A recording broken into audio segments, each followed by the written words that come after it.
жаңылык бар. Ошол жаңылык боюнча ушу Байдекан компаниясы Генеральный директордун орун басары болом. Ачтык складты, аябай жакшы өттү. Бизде эмне өндүрүп алган продукцияны Кытайга экспорт кылсак болот. Бирок 14%ын өйдө болгондо биз адрес айтып атабыз ушул компанияларга ар бир райондо тапшырасына. Тарыхта биринчи жолу Кыргызстанга ушундай надзорный склад ачылды. Кытай территориясында балык ошол бу жерде жазып турат, эми ошол проработка кылып атабыз. Казакстандан, Россиядан тышкары бизде Кытай мамлекети пайда болуп атат мынакей силердин компания аркылуу. Ушул мөмөлөр боюнча бир кандай пландар коюп келатасың, анан бүгүнкү күнү дыйкандар эмнени билиш керек? Мөмө дыйкандардан алып атпайбызбы? Шоковый заморозка жок. Ошол шоковый заморозка кылгандан кийин 2 жума запас болот. Дыйкандар азыр сиздин каналды көрүп айтышы мүмкүн. Биз алардан урuk сатып алышыбыз керек, удобрение сатып алышыбыз керек. Эмне эле монополия кыл. Жок, бул монополия эмес. 1 миллион тоннага чейин общий продукцияны алып кирсе болот. Саламатсыздарбы урматтуу мекендештер. Биз канал менен ушундай Байдекан компаниясына келдик. Бишкекте жайгашкан жаңылык бар. Ошол жаңылык боюнча ушу Байдекан компаниясы биздин YouTube каналды чакырды. Азыр ушул Азирет мырза сиздер менен таанышып, учурашып, анан ушул жаңылык боюнча кененирээк айтып берет, Биздин көрүнүш менен учурашпагыла. Ассаламу алейкум урматтуу дыйкандар. Менин атым Кенжеев Азирет, Байдекан компания өкүлү болом. Генеральный менеджер, генеральный директордун орун басары болом. Азирет мырза, бүгүн марттын аягы 2025 жыл. Сиздерде экспорт боюнча биздин товарларды өндүрүп аткан дыйкандардын товарын экспорт кылганга жаңылыктар бар экен. Ушул боюнча кененирээк айтып берсеңиз. Жакында ачылыш болгон биздин склад ал Кытайдын территориясына жайгашкан Улукчар деген шаарда. Ошол бул склад жакында ачылыш болуп, биздин министр Төрөбаев Бакыт Эргешевич барып, Кытайдын мамлекеттин органдары менен, мэр менен, ошол шаардын мэри менен, провинциянын вице-мэр менен барып ачылыш кылган.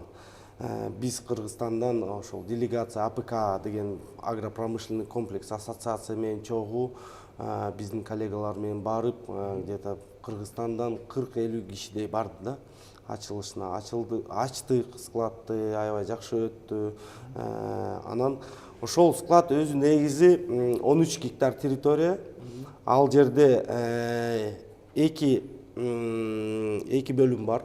Ошол бир бөлүмдө зерновой направление, ал бизге уруксат берет жүгөрү, арпа, буудай экспортко кылганга. Анан экинчи бөлүм бул ал жакта 12 здания бизде бар. Ошол 12 здания ичинде ар бир здания, ар бир продукция уруксат берет бар. Допустим, мисалы 12 зданиянын арасында бир зданияга бир ягодный кылсак болот.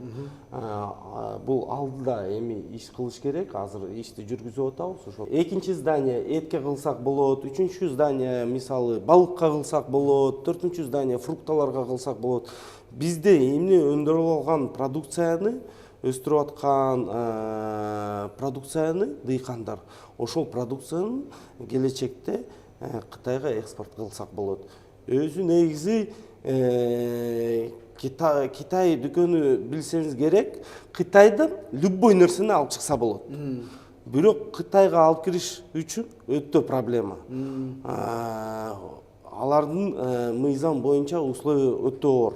Биринчи бул межправительственный соглашение болуш керек. Меморандум болуш керек, межправительственный. Экинчиси биз квота алышыбыз керек. Анан 4-5 этап өзү негизи бар. Үчүнчүсү бул надзорный склад болуш керек. Надзорный склад болмоюнча экспорт кыла албайбыз. Ошол надзорный складдын ичинде ал жакта лаборатория кылат, анализ кылып текшерет биздин продукцияны алып барып аткан. Андан сырткары растаможка, таможенный органдар отуруп, растаможка кылып, полностью документтер текшерип, анан ошол эки орган ошол бизге кагаздарды берип, эми андан кийин биз ичине алып кирсек болот. Кытайдын ичине алып кирсек болот да.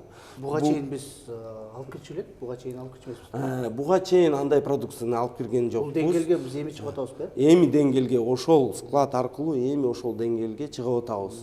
Быйыл биз ошол жүгөрү боюнча баштайбыз жумушту экспорт кылып. Мисалы былтыр Байдыхан компания Futures деген проектти түзүп баштаган дыйкандар менен. Бул Futures эмне деген? Дыйкан бизге келет, биз менен контракт түзөт, биз ага айтабыз, сен ушуну урук сатып алышың керек бизден, удобрение сатып алышың керек. Бул полностью биз разработка кылганбыз агротехнический карта боюнча. Мисалы жүгөрү өстүрүп атканда канча удобрение бериш керек, канча азотный технологиясы бар, канча листовой, кайсыл листовой бериш керек, чтобы жакшы түшүмө жетиш үчүн кандай технология колдонуш керек. Потому что эң биринчи биздин задачабыз бул технологияны коюп, дыйкандын түшүм жакшы чоң болуш керек. Көбөйткөнгө аракет кылып атабыз. Анан ошол биз дыйканга условия кылдык. Сен ошол бизден сатып алышың керек. Өстүргөндөн кийин ар бир гектардан сатып алган ошол урук, ошол полностью сатып алгандан кийин, допустим, мисалы 10 гектарга алдымбы, ар бир гектардан 5 тоннадан биз сенден гарантийный баа менен сатып алабыз. 15 сомдон болчу. Ошондой договордун келишими ошондой болот, Анан 15 сомдон ар бир гектардан 5 тоннадан эле сатып алабыз. Эмне үчүн 5 тоннадан?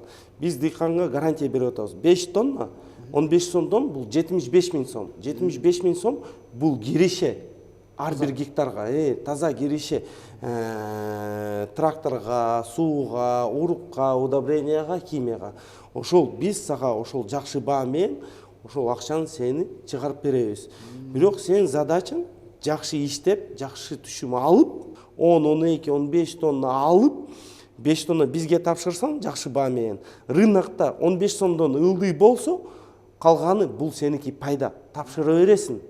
Көркүл дыйкандар эмне үчүн 5 тонна дагы айтып атабыз? Көркүл дыйкандар мал бар, же көркүл дыйкандар өстүрүп, октябрда, ноябрда чабып, бир аз урожай сатып, акчаны, кирген акчаны алып чыгыш үчүн.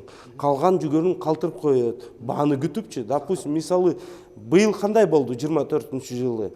Күзүндө жыйнап атканда басы 12,5 сом болчу.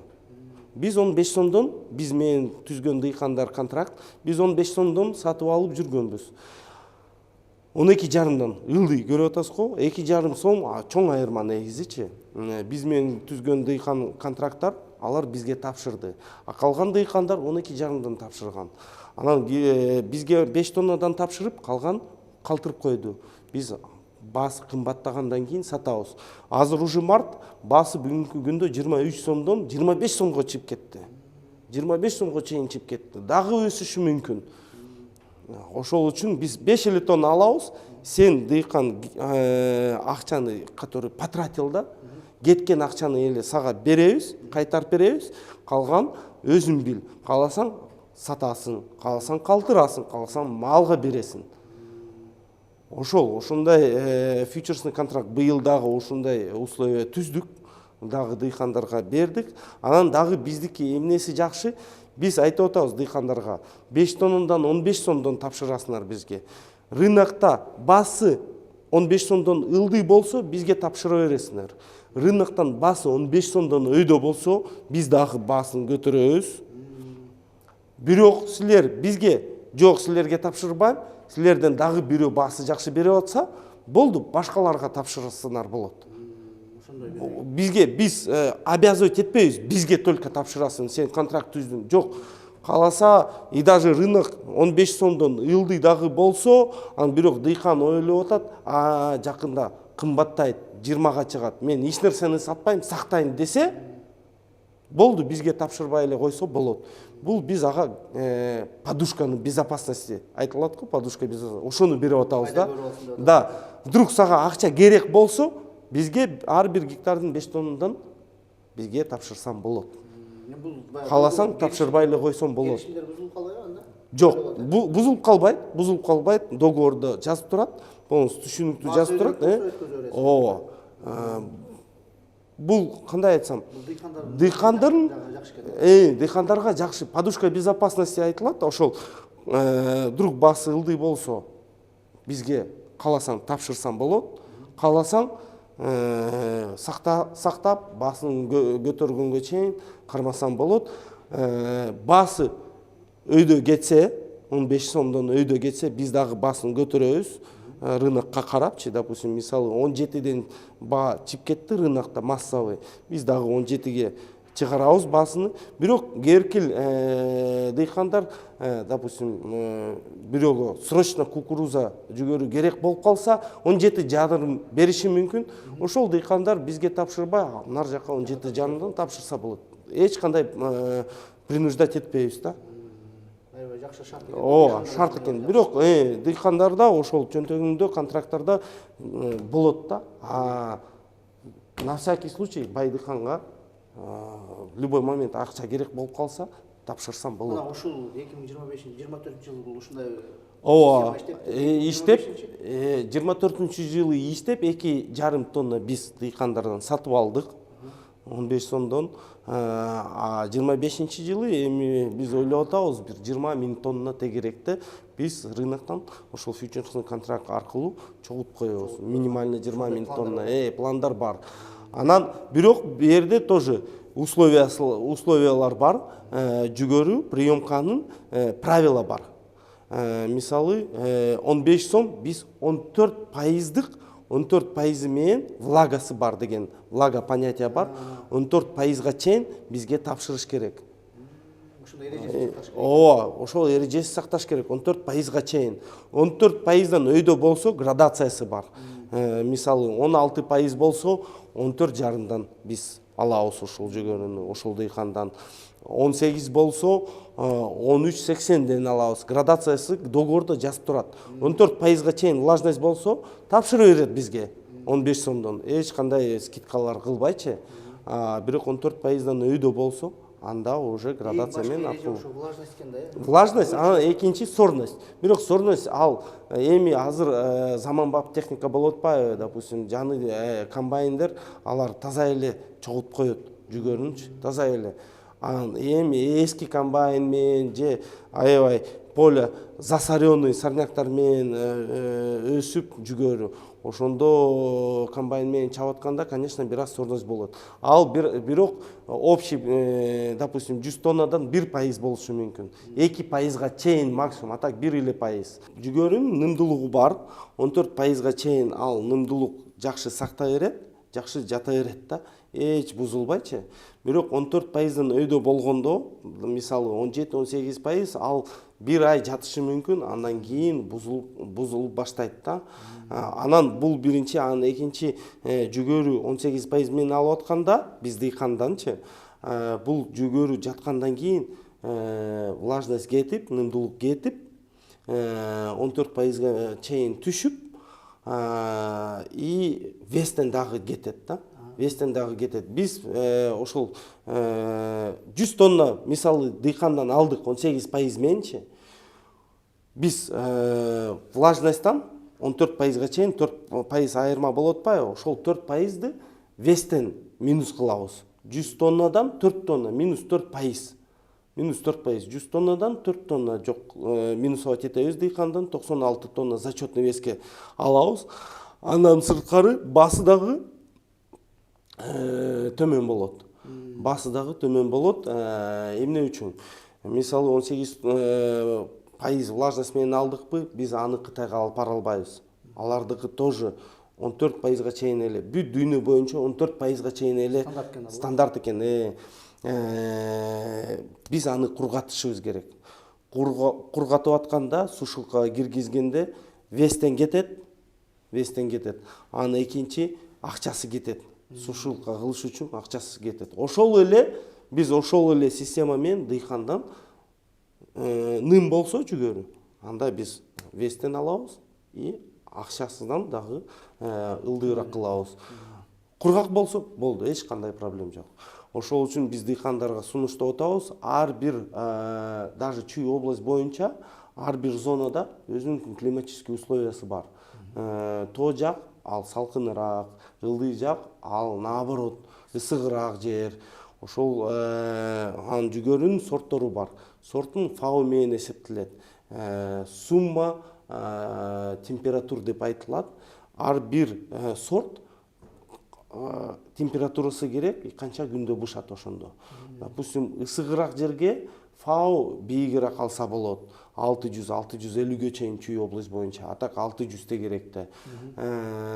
Суугураак жерлерге фаусу 500-550ге чейин эксе болот. Ошондо убагында кургайт, убагында нымды таштайт, анан убагында чабылат и бизге тапшырылат.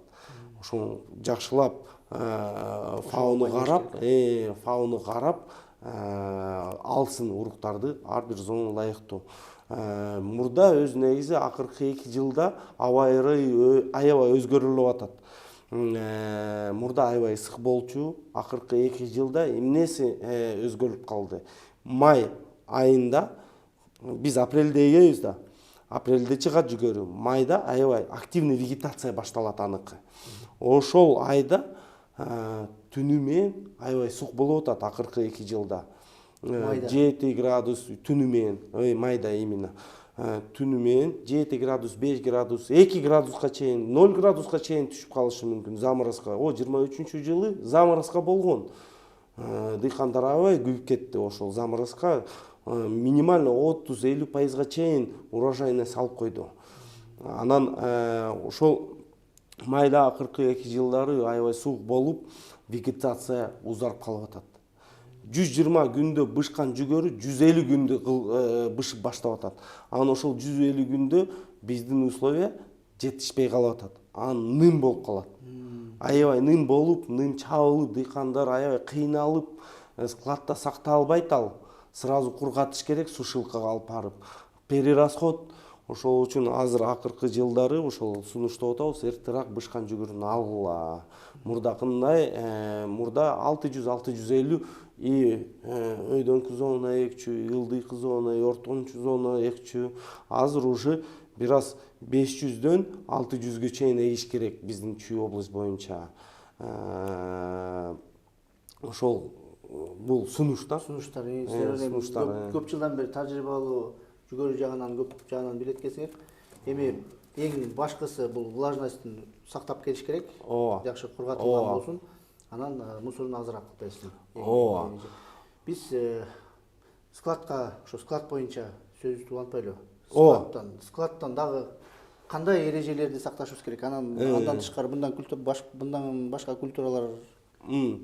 Ошол жүгөрү боюнча толук мен полностью айтып берейин. Биринчи дыйкан азыр Кытайга экспорт кылыш үчүн бизге дыйкан менен договор түзүп атканда биз дыйкандын документ алып алышыбыз керек. Документация.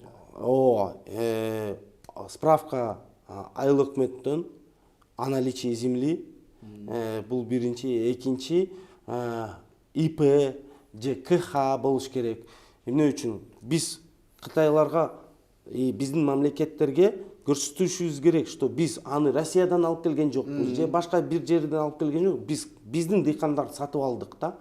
А кимден сатып алдыңар десе, биз ошол дыйкандын документтер көрсөтүп коебуз. Биз ошол дыйкандардын сатып алдык.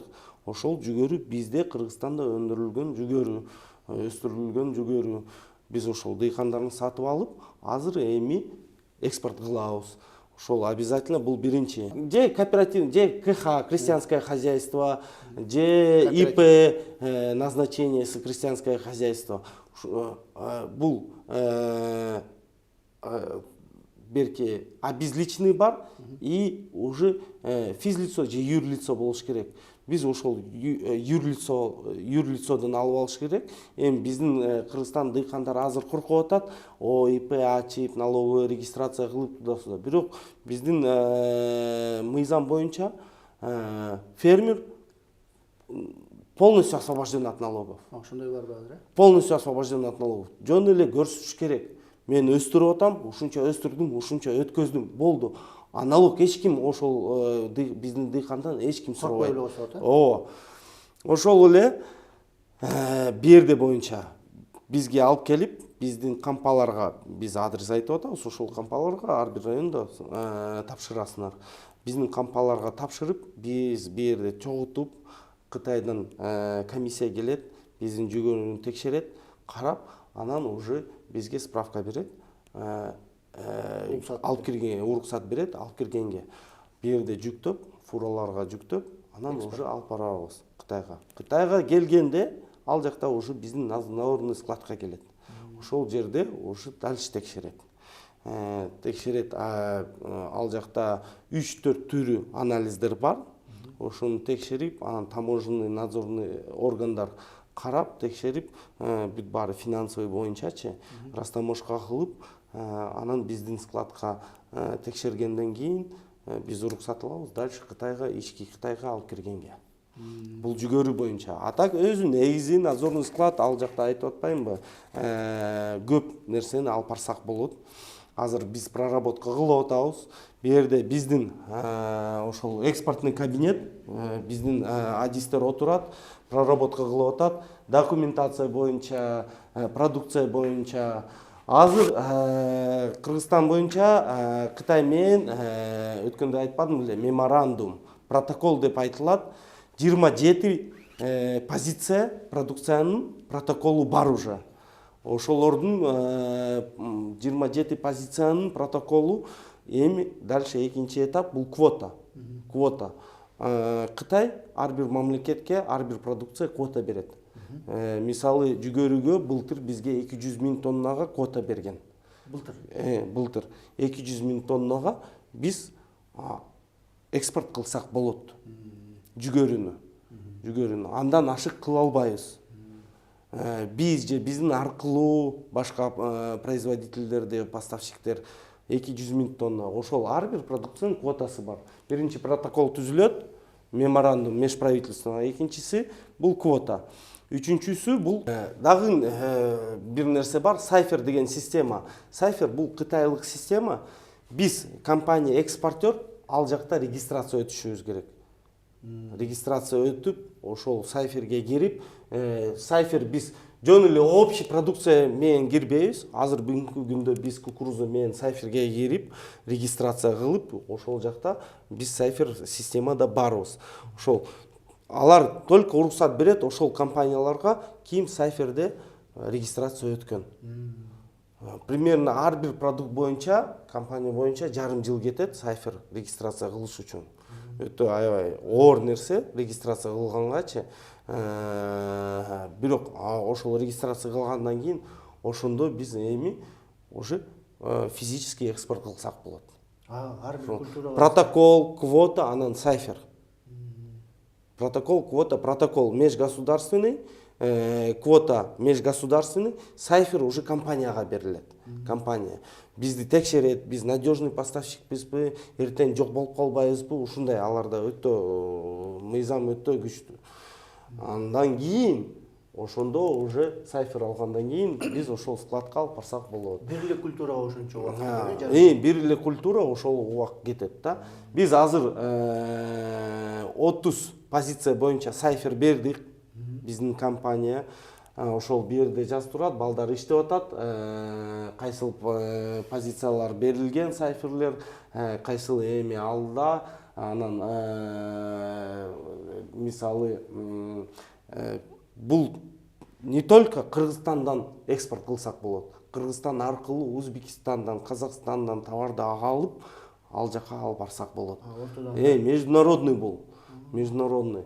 Мисалы Кытайда азыр ушундай надзорный склад бар. Эки склад, Харгосто и Алашанкуда.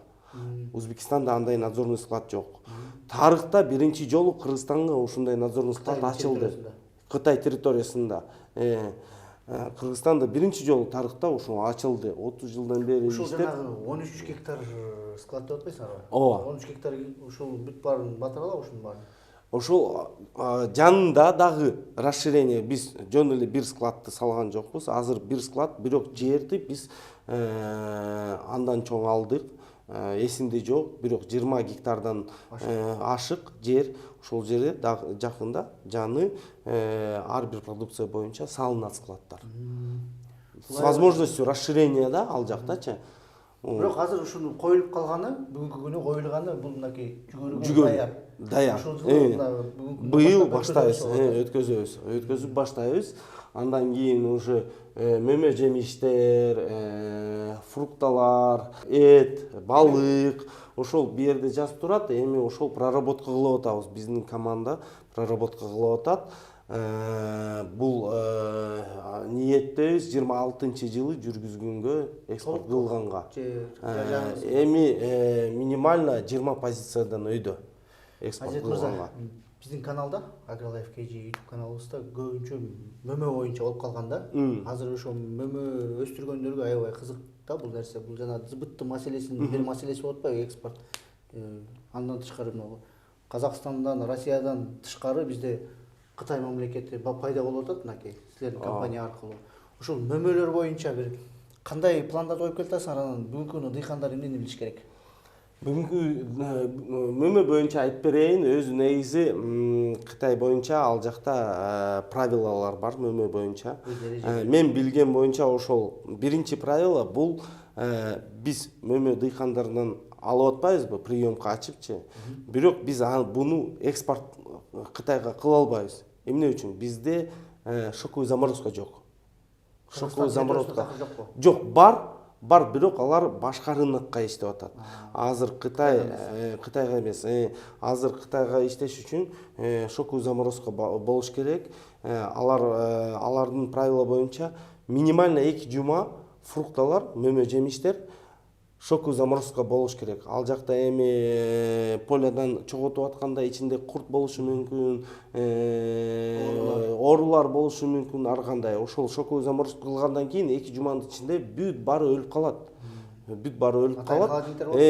Специально бүт баары өлүп, андан кийин ошону Кытайга экспорт кылсак болот. Бул мен билим боюнча ошол эң биринчи правило. Минимум 2 жума шоковый заморозка. Бул ошол 2 жума шоковый заморозка жатканда биздин лабораториянын бир какой-то справкаларын алып барабызбы, же алардын өздөрүнүн адистери келип? Алардын өздөрүнүн комиссия келет.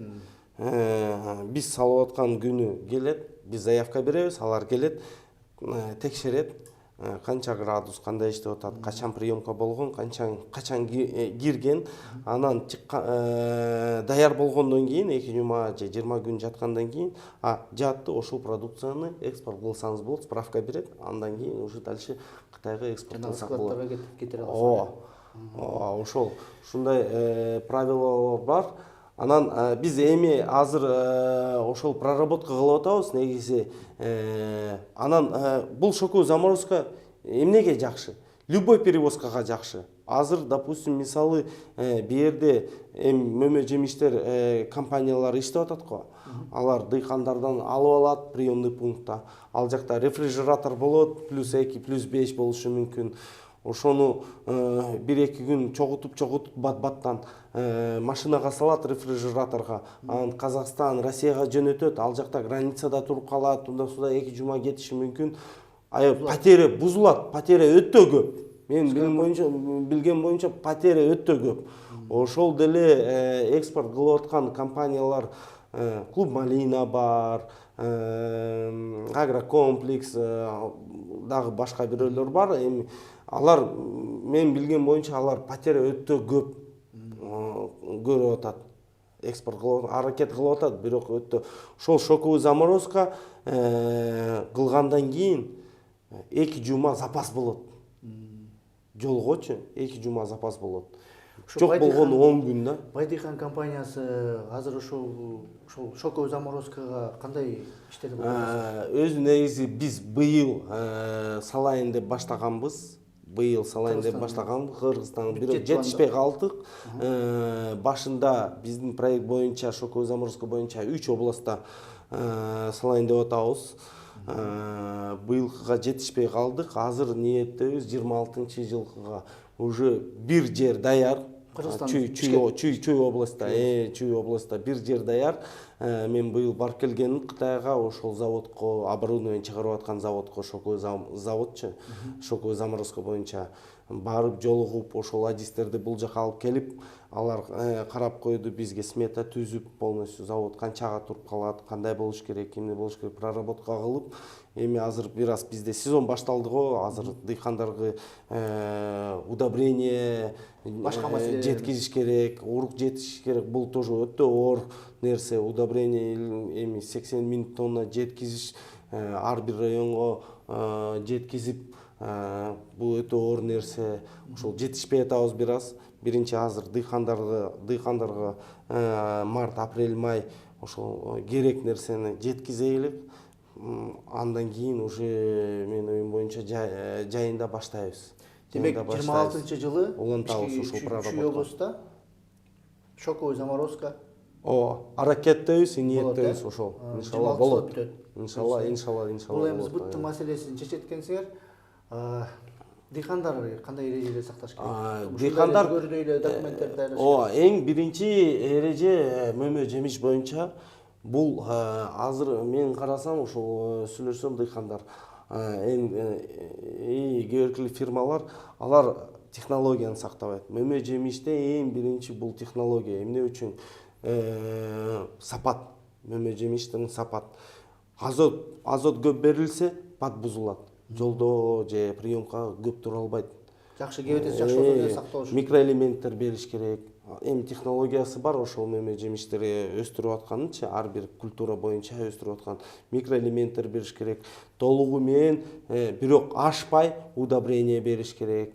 Жакшы өстүрүш керек, жакшы сугарыш керек, караш керек.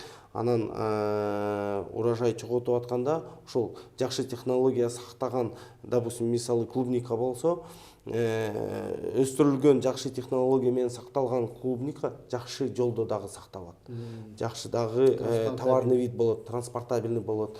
Анан эми азот менен пичкать этип суда кылып бул башында жакшы чогултуп атканда жакшы болот, бирок 2 күндөн кийин уж товарный вид жок болот.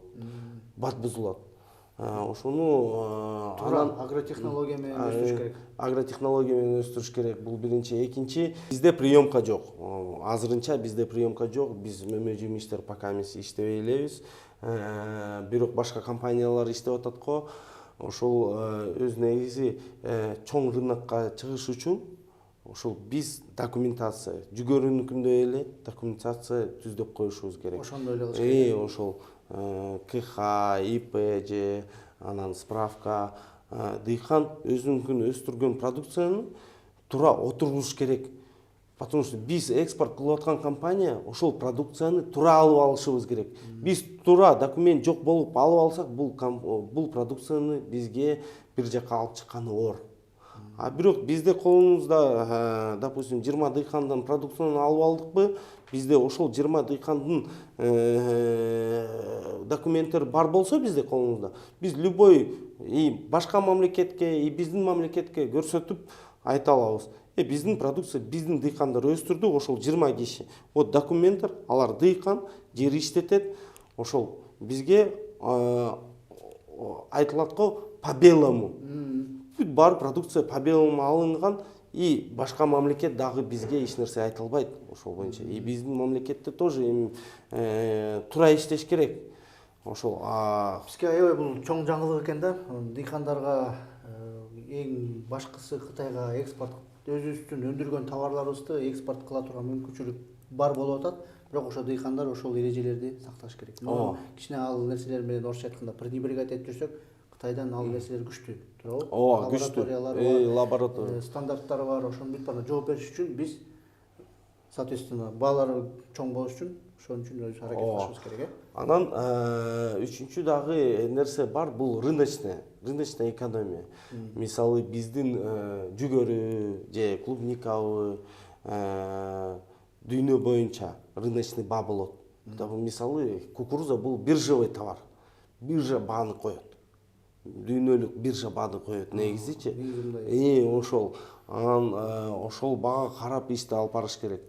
Биз ошол баага карап, эми биз дыйкандан 15 сомдон алышы мүмкүн, бирок дүйнө боюнча 12, былтыр ушундай болгон. Дүйнө боюнча 12-13 сом болгон.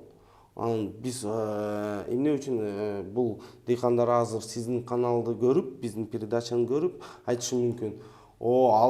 Биз алардан урук сатып алышыбыз керек, удобрение сатып алышыбыз керек, анан алар бизден алат. А биз башка компания алып, аларга тапшырса болбойбу, эмне эле монополия кыл. Жок, бул монополия эмес. Берде биз урукка, удобренияга пайдабыз бар да, ошол пайда менен риски жаап атабыз. Дыйкандан 15 сомдон алып алдыкпы? Бирок ошол эле моментте 13 сомдон болушу мүмкүн. И 22-жылы, 23-жылы ушундай болгон. Жүгөрү дүйнө боюнча көбөйө келип, вообще көтөрүлө албай калды. 11 сомдон Кыргызстанда 11 сомдон баштаган 13 сомго эле чыккан болду. Вообще өспөй калды. А биз ошол моментте мисалы 15 сомдон алып алдык. Анан 2 сом убыток, 2-3 сом убыток. 2-3 сом убыток. Биз 15 сомдон алып алып 13 сомдон Кытайларга же башка мамлекеттерге, Өзбекстанга тапшырсак, биз убыткага кетебиз. Ошол убыток жабыш үчүн биз дыйкандарга айтып атабыз. Силер бизден сатып алгыла, бизде ал жакта бир аз пайда бар. Ошол пайда менен хотя бы жарым убыток жаба алсак болду. Биз разыбыз. Главное, силер дыйкансыңар, убыткага кетпейсиңер. Ошол 15 сомдон бизге сатсаңарчы. Мен түшүнүгүм боюнча бул деген базарда. Базар деген эч кандай бир гана Кудайга таандык, кандай болот, эмне болот. Ошондон жана келишим боюнча мынакей Байдыхан компаниясы айтып атат, бул баягы урук эмелерин саткан өзүнүн эмесин жабыш үчүн. Эгер жакшы баа болсо, базар жакшы баа сунуштап атса, ошол жака өткөнгүзгө мүмкүнчүлүк бар деп атасыздар. Проблем жок. Проблем жок. Анан бул ошол кукуруза биржевой товар, мөмө жемиштер ал деле бизден дагы чоң мамлекеттер бар. Берки клубника чыгара турган, азыр өтө популярный болуп атпайбы? Казакстанда объемдон өсүп атат, Россия деле объем өстүрүп атат, Өзбекстан деле объем өстүрүп атат. Анан бул рынок чечет да бааныч көбүнчө.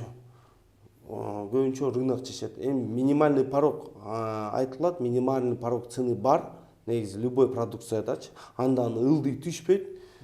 Мисалы клубникада менин билим боюнча бул 80 сом. Ошол үчүн дыйкандар бага өтө, эмнеге айтып атам, дыйкандар бага өтө чоң мани берет да. Бирок эң биринчи түшүмгө мани бериш керек. Түшүм жогору кылыш керек да. Жогору кылыш керек. Жүгөрүдө мисалы дыйкандар эң аз түшүм 12 тоннадан алыш керек. А так 15-16 тонна тегеректи алыш керек. 14-15 тонна хотя бы алса, 14-15 тонна алып атканда 8 сом болот себестоимость. Себестоимость 8 сом болот. Эң ылдыйгы порог порог рыночный бааны айтып атам го, порог бар. Ошол эң 11 сом. Эң астыңкы порог 11 сом. Андан ылдый түшпөйт жүгөрү. Дүйнө боюнча түшпөйт. Негизи. Ошол 8 сомдон себестоимость болсо, 11 сомдон дагы тапшырса, 3 сом пайда көрөт. Азыр бүгүнкү акыбал менен эсептесек, орточо дыйкандар 8 тонна алат. Орточо Кыргызстан боюнча средний урожай 8 тонна. 8 тонна себестоимость уже ал жакта 12-14 сомго чыгат. 12-14 сомго чыкса, аны 11 сомдон сатса, конечно, банкрот болот. Ошол үчүн урожайность боюнча иштеш керек, түшүм боюнча иштеш керек, түшүм чыгарышыбыз керек. Ошол 12-13 тоннадан өйдө. 14-15 тоннадан алса, уже дыйкандар эч качан күйбөйт. Ошол деле картошка мисалы. Картошка азыр бүгүнкү күндө дыйкандар орточо эсеп менен 20-25 тонна алып атат, бирок 1 гектарга 250-300 миң сом кетирет. Менде чемпион дыйкандар бар, 40-45 тонна алат орточо. 40-45 тонна алат. Жылда алат. Анан ошол картошка 40-45 тонна алгандан кийин орточо себестоимость 7-8 сом болот. 7-8 сом болот. Анан картошканын порогу, ценовой порогу 10 сомдон ылдый түшпөйт. Акыркы 4-5 жылда и уже келечекте дагы 10 сомдон ылдый түшпөйт. Түшпөйт 10 сомдон ылдый.